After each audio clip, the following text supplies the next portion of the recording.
கர்த்தருடைய நாமம் உயர்த்தப்படுவதாக. கிறிஸ்துவுக்குள் அன்பானவர்களை, இந்த நாளிலும் ஆரோக்கிய வார்த்தை ஒன்றை நாம் கேட்போம். சங்கீதம் 67:2 இப்படி சொல்லுகிறது: தேவனே எங்களுக்கு இறங்கி எங்களை ஆசீர்வதித்து உடைய முகத்தை எங்கள் மேல் பிரகாசிக்க பண்ணும்.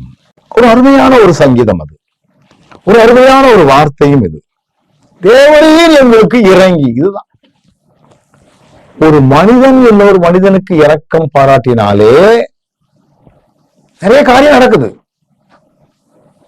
அவர் மட்டும் இறங்கலையோ, எனக்கு இதெல்லாம் கிடைச்சிருக்காது என்று சிலர் சொல்லுவார்கள். இப்ப ஆண்டவர் நமக்கு இரக்கம் பாராட்டுவாரே என்றால், நம் மீது ஆண்டவர் இறங்குவாரே என்றால், அவருடைய இரக்கம் நமக்கு இருக்குமே என்றால், அவர் நம்மை ஆசீர்வதிப்பார். சரிதானா? ஆண்டவருடைய இரக்கம் நமக்கு வந்துச்சுன்னா அவர் இறங்கி நம்மை ஆசீர்வதிக்கிறவர்.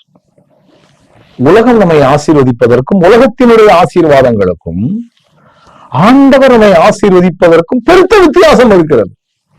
ஆண்டவர் நம்மை ஆசீர்வதிக்கிறவர். உம்முடைய முகத்தை எங்கள் மேல் பிரகாசிக்க பண்ணும். தேவ பிரசன்னம் எப்பொழுதும் நம்மை நிறைத்து காணப்படும் பொழுது நம்முடைய வாழ்க்கை ஆச்சரியமான ஒன்றாக இருக்கும், அற்புதமான ஒன்றாக இருக்கும். நம்முடைய ஜெபம் இப்படியா இருக்கணும்: ஆண்டவரே, நீர் எங்களுக்கு இறங்கும் அப்பா, எங்களை ஆசீர்வதியும் ஆண்டவரே, உம்முடைய முகத்தை எங்கள் மேல பிரகாசிக்க பண்ணும் ஆண்டவரே என்று நம்ம கேட்கும் பொழுது ஆண்டவர் மனம் இறங்கி நம்மை ஆசீர்வதிப்பார். எந்த நிலையிலே நம்ம இருந்தாலும் சரி, அவர் நம்மை ஆசீர்வதிப்பார். எந்த நிலையில நம்ம காணப்பட்டாலும் சரி, அவர் நம்மை ஆசீர்வதிப்பார். எந்த நிலையில இருந்தாலும் நம்மை ஆசீர்வதிக்கிற ஆண்டவர் நமக்கு இருக்கிறார்.